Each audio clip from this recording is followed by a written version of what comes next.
Hello there and welcome to The Ring, your news' debating show, broadcasting from the European Parliament here in Brussels. On The Ring, elected members of the European Parliament go face-to-face on some of the major challenges facing Brussels today. With the war in the Middle East raging on, for this episode we're honing in on the crucial topic of energy independence and strategic autonomy in the European Union and how to address this conundrum. As the war in the Middle East intensifies, its effects are being felt on global energy markets as disruptions on the Strait of Hormuz have tightened supply routes. In response to rising price pressures, the United States expanded a temporary sanctions waiver, previously limited to India, allowing all countries to purchase Russian oil currently stranded at sea. The decision has raised concerns in Europe. European Council President Antonio Costa called the move a unilateral decision that is very concerning, warning it could affect European security and weaken the sanctions framework established after the Russian invasion of Ukraine. Meanwhile, Germany is exploring emergency options, from tapping reserves to securing additional supplies from Norway and introducing a daily fuel price cap to protect consumers. With prices volatile and political tensions rising, the debate over Europe's long-term economic and energy future is intensifying. Should nuclear power play a larger role in Europe's future energy mix? And will the European Union move quickly enough to protect consumers from the surge in energy prices? Some of the questions that we have for our contenders. Let's meet them. Jussi Saramo, a Finnish MEP from the Left Group. He has been a member of the European Parliament since 2024 and previously served in the Finnish Parliament for the Left Alliance, briefly holding the position of Minister of Education in the government of Sanna Marin. As an MEP, he focuses on economic issues, and he is the coordinator of the Left Group in the Committee on Economic and Monetary Affairs and the Subcommittee on Tax Matters. On the escalation in the Middle East, he said, Trump's war increases the cost of transportation and heating homes at a time when many Europeans are already suffering the consequences of Putin's war. Those who oppose the green transition are impoverishing Europe. Putin is grateful when oil money flows into his war chest. Fabrice Leggeri, a French MEP from the Patriots for Europe group. He has been a member of the European Parliament since 2024. Before entering politics, he served as executive director of the EU's border agency, Frontex. In the context of the war in Iran, he said, "Our ideological choices have led us to weaken our sovereignty by replacing one dependency with another. Europe must break away from this logic of dependency by massively reinvesting in its own capacities, particularly nuclear energy. Refusing any pragmatic solution, including the temporary use of certain existing sources, would amount to placing a lasting burden on Europeans." Jussi Saramo, Yves and Fabrice Leggeri, welcome to The Ring. Thank you. So first question, even if a ceasefire were agreed today to stop the war in the Middle East, is Europe still heading towards an energy crisis? Well, I think that on the long term, we need to secure Europe's energy supply, and we need to make sure that the European Union, European member states, are not dependent on any superpower. And do you see an immediate crisis, though? I think this is something that we agree on.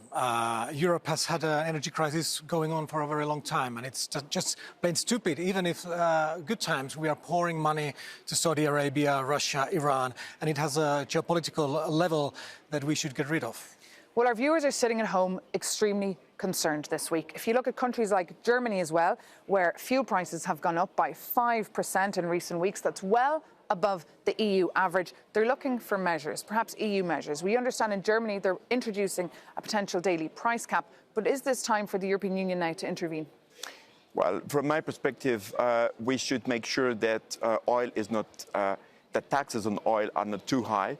And this is the first measure that should be decided at national level. Germany should have been doing a lot of stuff already years ago, so they are already too late. I'm very happy that we are doing the green transition in the European Union. The problem is that in this House, in the Council, between the member countries, there are a lot of political parties that don't want it. And the more we delay it, the bigger the trouble we have. And of course, in the Netherlands, Dutch drivers are currently paying the highest for their petrol, around 2.17 per litre. That's huge. It's huge for every European driver. it's huge also for European companies. And who is to blame for this? Well, the situation is that there was an ideology in the European Union driven by the European Commission. So you're blaming the European Commission for the current crisis that people are having when they go to tank? The fact that we have an increase in price is that, in fact, the European Union is dependent on both. Now we are dependent on the liquefied natural gas, so we are dependent on the US. We stopped the dependency or reduced the dependency on Russia, but we don't have an alternative, and we should invest more in European capacities. That's, of course, the internal debate going on right now here. Would you agree what he just said, that it's the Brussels is to blame here? No, actually, I think it's the member states to blame. And we have European problems, let's say the grids. Like in France, we have a lot of nuclear power. In Germany, they have totally different energy mix, actually a very problematic energy mix because they were so dependent on Russia. But now we don't have good grids to transfer the energy in Europe, and that's one of the reasons that we could have cheaper energy almost everywhere if the grids would work. But of course, always there are some countries that would win more, and some countries could even lose, and that's why we don't have yet European solutions. And we're always hearing about this term of energy union, but of course we're very far from that. Yeah, we are far from that. We have to blame the German policy in the past years because it was driven by a green agenda. Banning or shutting down nuclear plants in Germany. And as a consequence, Germany had no alternative when the Russian aggression against Ukraine started. I'm not sure how green agenda it was because they were dependent on Russian fossils. And actually, so it's true that if you have already working nuclear power plant that could be used, like it still has a life, it's a bit stupid to stop it. But it's only a very small part of the problem. So are you in favour of nuclear? Was it a mistake for countries to start closing their nuclear plants? Well, I think if you have an old nuclear power plant that is working well, that it's safe, in this kind of situation where we're having the transformation, we should make the green transition more quicker, then it is not wise to shut it down. But thinking about building new nuclear power plants, actually we were building a French nuclear power plant to Finland, and it's one of the most expensive buildings in the world. Like it took so long to build, the same problems everywhere in the world. It's so slow, so expensive. If we want to answer to people's problems today, this decade, we need to build renewables, not nuclear power. Renewables. Public opinion, Fabrice, is divided when it comes to nuclear. In countries like Austria, they've had a referendum in the past saying they never want nuclear. Well, but public opinion are also concerned when the price of energy is so high.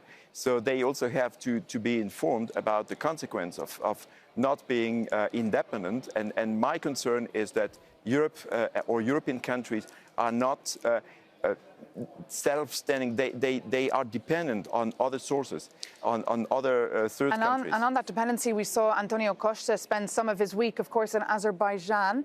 This is the EU's plan to diversify their energy dependence. Is this a good idea? Do you support the fact that he's spending time and working with Azerbaijan?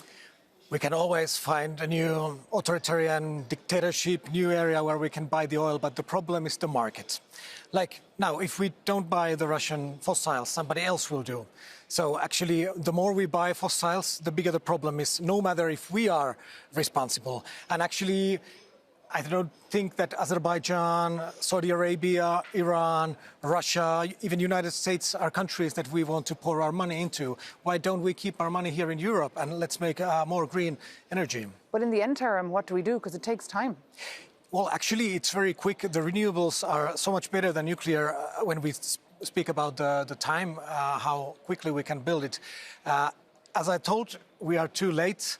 But it's a good time to start a very big time. And speaking of time, it's interesting what China has been doing. Massive energy stockpiles, aggressively building them over the last couple of years to protect themselves from oil shocks and geopolitical tensions. Can the EU ever catch up, Fabrice, with China? Well, I'm afraid that the policy driven by the European Commission put us in the hands of China. Look at the solar panels, for example. The solar panel industry has been completely destroyed in Europe. That's a pity. So I can agree that to a certain extent, we need to diversify the energy mix in Europe. But why don't we have in Europe our own solar panels? I think solar panels is something that we were the best in the world, and we are not anymore. Like the Chinese, they are building it so cheaply, so quickly. Actually, at the moment, we should not try to win the competition on solar panels, but many other issues.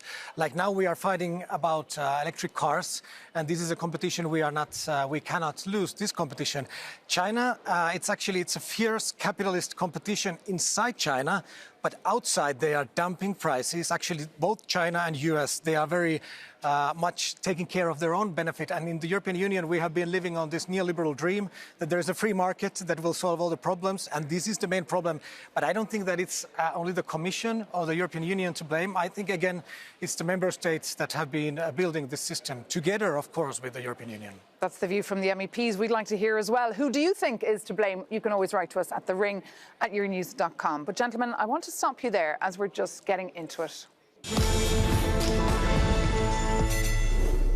So now it's time to give our viewers a real insight into the European Parliament chamber where MEPs address questions to each other.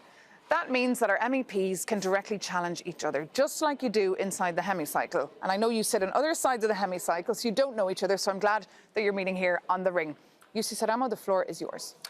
Okay, I would like to ask you, you have been voting against the proposal to phase out Russian gas imports. And we know that Russia is having a war in Europe, attacking us, and we are using a lot of money to secure ourselves from Russia. So how good idea is to support the Putin's war chest? Well, Russia aggressed Ukraine, and there's no question about that. The question is about the impact of sanctions on European citizens and European companies. And we do see hypocrisy because, for example, there are sanctions, but nevertheless, President Macron didn't stop importing Russian liquefied natural gas. So we think that we should avoid this hypocrisy, and we should just make sure that we secure our own needs. Very briefly, are you satisfied with that answer? Well, not actually, because I agree that there is hypocrisy in Europe, but it's not a reason to support Putin's war. If somebody else is hypocrite, why should we keep supporting the war? No, we don't support Russian war. As this was just said, there is India, for example, helping while circumventing EU sanctions. Even President Trump was hesitating about sanctions against Russia. So the European Union should wake up and look at its own interests and the interest of its own companies, its own consumers. And from my perspective, we should, let's say, not shift from one dependency on Russian oil to dependency on American liquefied gas or any other source. Fabrice, it's time for you now to address your first question. Well, what do you think about the success or the shortage of the green policy that has been implemented in the European Union? Well, it depends very much which country you talk about. I'm coming from Finland, and we have the cheapest or the second cheapest electricity in Europe, and we have been implementing the green transition very well. We have nuclear power, old nuclear power, and actually the Finnish government was dreaming, and they were already having the contracts to build more Russian nuclear power, which we were against because, and we were called Russophobes by the right wing. But when we talk about the energy palette, it should be broad. So we need the renewables, we need nuclear if you still have it. But I think it's something that always should be discussed by a very coherent way and not just like nuclear power itself, it's not the solution, or wind is not a solution, solar is not a solution, we need all of them. What about the sanctions? Because we've just mentioned the sanctions against Russia. Coming from Finland, of course, you are really aware of the Russian threat. So how do you assess the policy followed by other member states, just as Germany or other big countries, when they decided in a very ideologic way to impose sanctions without having any kind of assessment on the internal consequences. Brief answer? Yeah, Finnish economy is very bad at the moment, and one reason is, of course, this war. And sanctions don't help our economy, that's clear. But I would say that the Finnish people, a very broad majority of us, support the sanctions because we see that Russia has been doing not only in Ukraine, in Moldova, in Georgia, in everywhere where they find weaknesses with their neighbors, they have been very aggressive and having wars. And we know that we cannot tell Putin that it's okay to do what he's doing. So I think the Finnish people are very not happy with the sanctions, but they see it as a minor threat. Okay, Jussi, time for your next question. When you are against the Green Deal, and you know that nuclear power is so slow to build, and you are giving that as an answer, what do you promise for the people between this? Well, in fact, we promise that we will avoid any kind of ideological decision. And there is too much ideology in Brussels. And the green agenda driven by the European Commission, driven by the German Greens, in fact, has led the European Union and the EU member states to a really difficult situation that we realized when the Russian aggression started against Ukraine.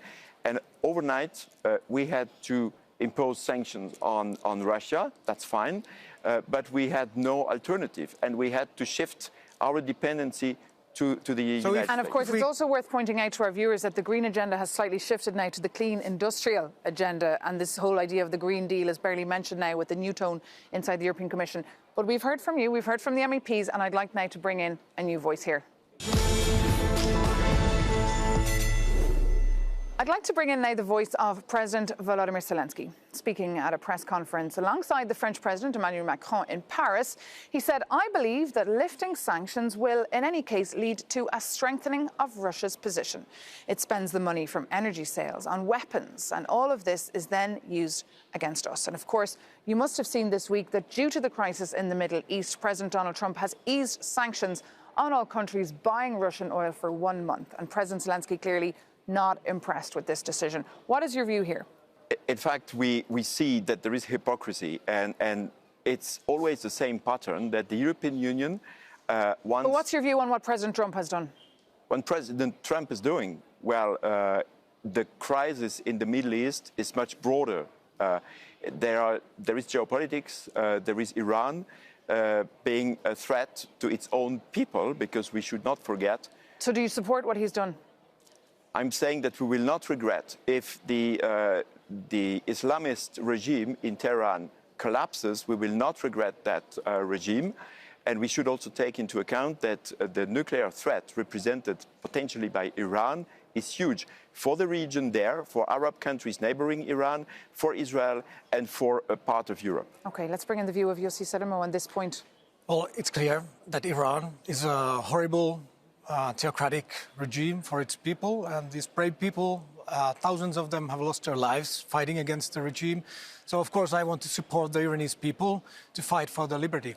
But then, when we talk about what Trump is doing, actually, I think Trump, Netanyahu, Putin, even the Iranese regime, it's the same. It's like the autocratic men, very extreme right regimes that you are using the religion as an example, are committing war crimes, are against equality and human rights, and they are all trying to break the international law and justice, and this is something that we cannot... So what should the European Union be doing here to try and stop this war? There's a difference between an Iranian regime, which is a terrorist threat, sponsoring terrorism all around the globe, and democracies in the United States, in Israel, and of course in Europe. You know, I just wanted to add that bombing schools doesn't help the Iranese people on their fight. Actually, it makes the regime even more legitimate on the eyes of many. And now what we are doing, that we should call the Trump's bluff. Because his hand, you know, no matter if we talk about NATO, taxation, tariffs, climate change, whatever we talk, he's blackmailing us. And the European leaders always, in the end, they say, okay, do whatever, and they're even supporting it, even in Iran. And of course, Donald Trump was the elephant in the room of that EU summit that took place here in Brussels this week. But let's just take a short break here on The Ring, but stay with us, because we'll be back very soon here with some more Political Punch.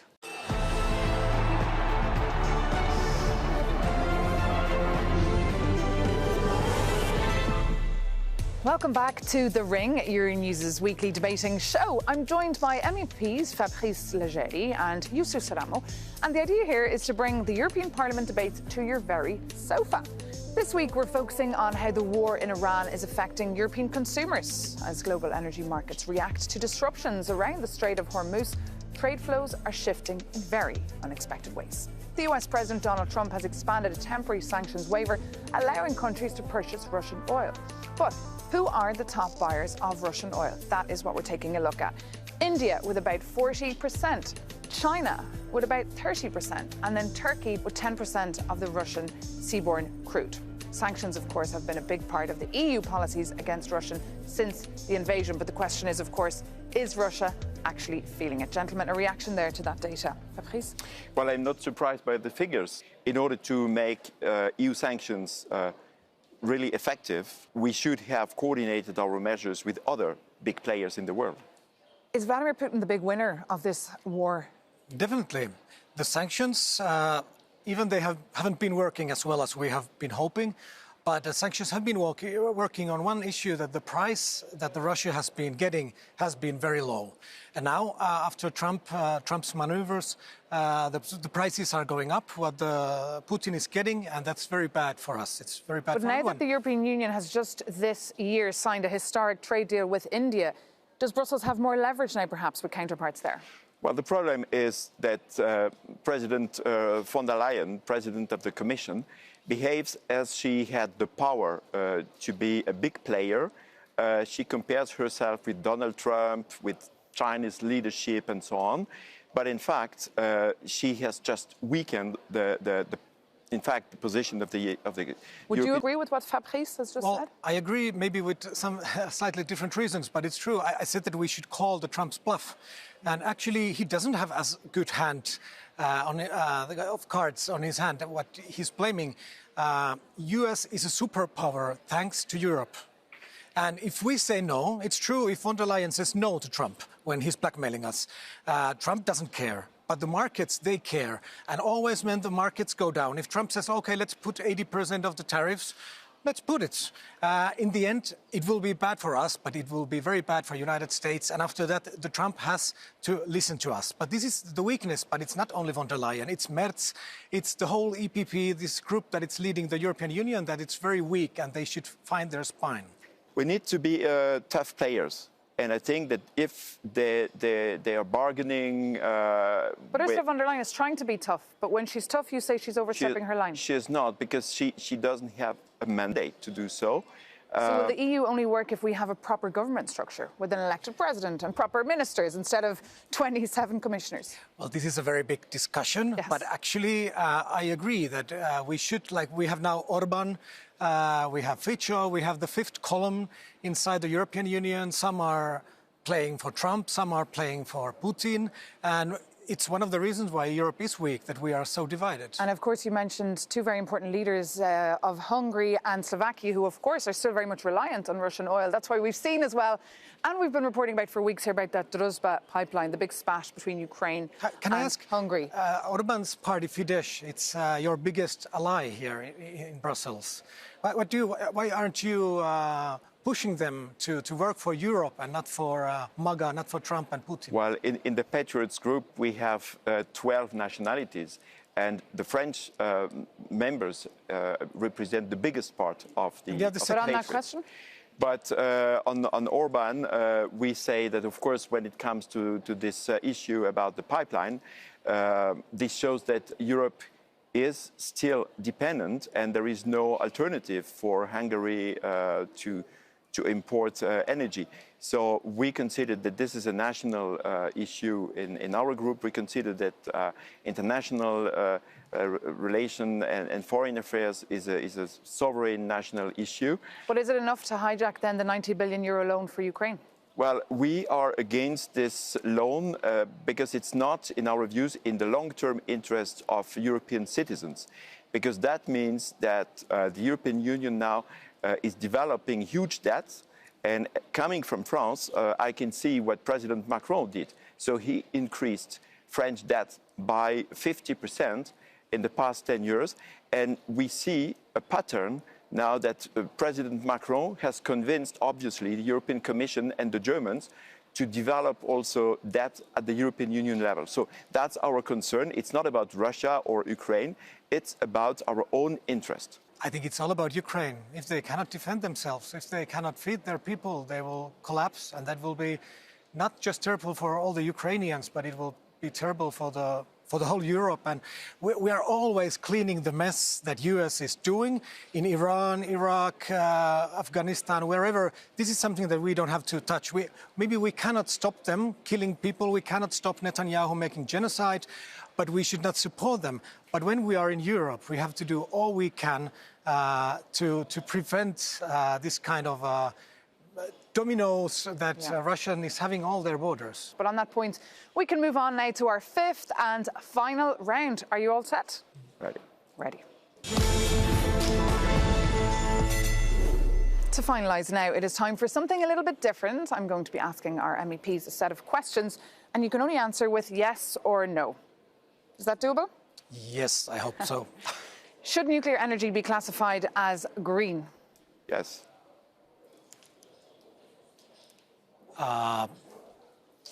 This is complicated, but let's say yes.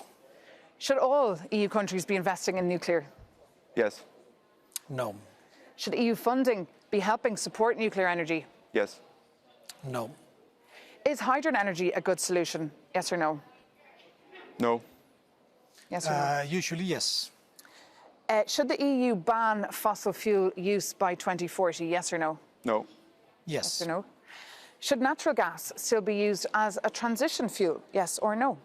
A small part, yes. What about you? Yes, Yes. or no? Are EU-US ties in ruins? Yes or no?